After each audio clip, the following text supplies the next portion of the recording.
tell me to blow up, man. No one is stopping me. Feeling like Drake, like I lived in the six. Hitting off deals and I'm taking them picks. From my jersey, I play with an Knicks. Picking up Brady, running straight to the sticks. Go box with me, I'm tossing the bricks. Puffing the Jordan, the winning the medals. I must be American. Jordans on deck, hearing the trumpets. Show train coming, no one gonna stop it. I'm a boy like Prescott. You can't tell me I cannot.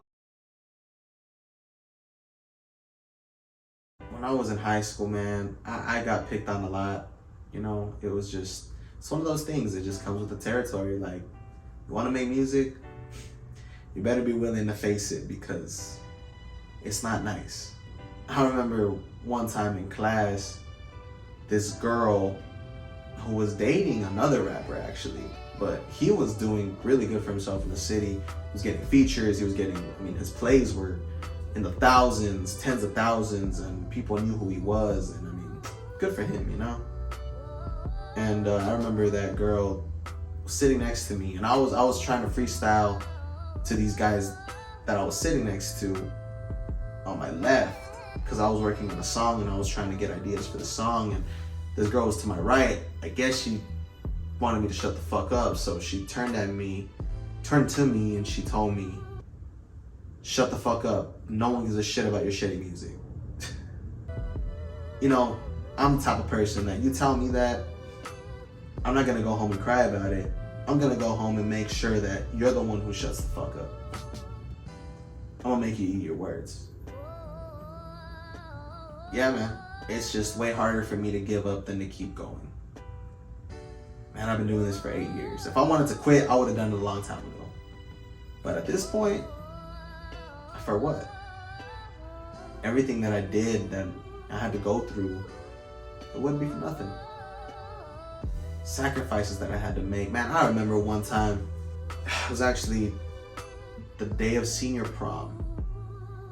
Everyone was taking pictures downtown, you know, having a good time, just enjoying their last memories of high school. And I was going to a recording studio downtown to finish up an EP that I was working on at the time called Welcome to the Nine.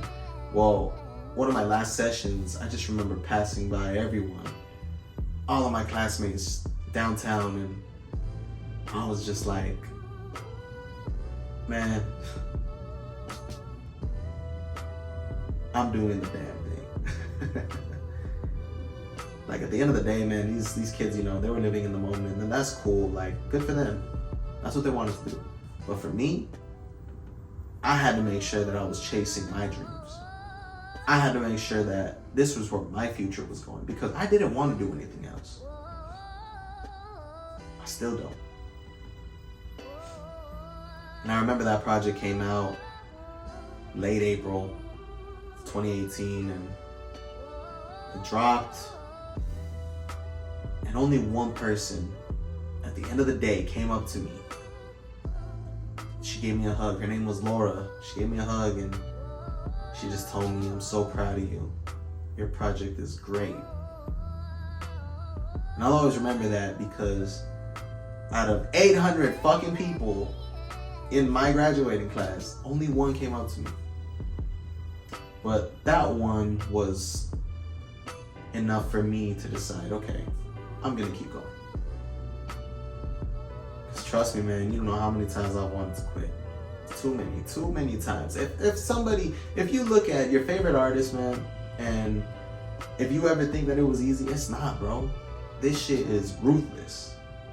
Let me tell you how ruthless it is.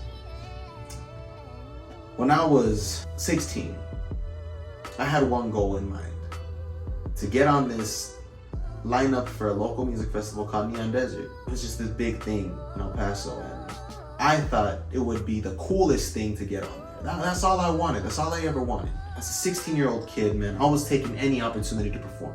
I got in contact with a booking agent that does that music festival, but he also does the bookings for a venue that's called the Lowbrow Palace.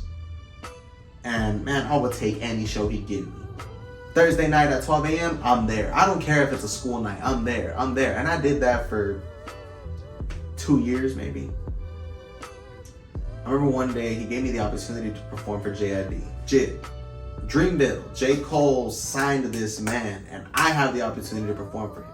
And at the time, I had released a song that was it was a love song, right? But I was convinced it was a hit. So I did probably the worst thing I could have done, and I threw it in that JID set. Every other song was hype. I remember I started performing. It was a packed house. I started performing and everyone was into it, man. The energy was just crazy. And then I played that song because I thought it was a hit. I thought everyone needed to hear it, and I lost the crowd. And it was hard to recover. And the booking agent saw that. Well, the next day, the Neon Desert lineup was set to drop. I think it was supposed to drop at like 9 or 10 in the morning. I didn't have a morning class that day, so I was able to sleep in. I woke up to a text. One of my friends said, "Did you see the lineup?" And automatically my brain was like, oh shit, you made it. So I'm scrambling, I'm trying to get into my phone, trying to open Instagram. I open it, I go to the page, the lineup pops up, but my name's nowhere on it. I'm not gonna lie, man, it was probably the biggest slap to the face that I had ever taken, because I felt like I had earned it. I felt like I was doing way more than anyone else. I felt like I deserved it, bro. But you know what? I've learned something very valuable. This fucking industry doesn't give you what you deserve. It doesn't. You know, and I'm kind of thankful for that, because I had to grow thick skin and I had to realize, like, shit, bro, just because you work hard doesn't mean that you're gonna get paid for it. That's the sad truth.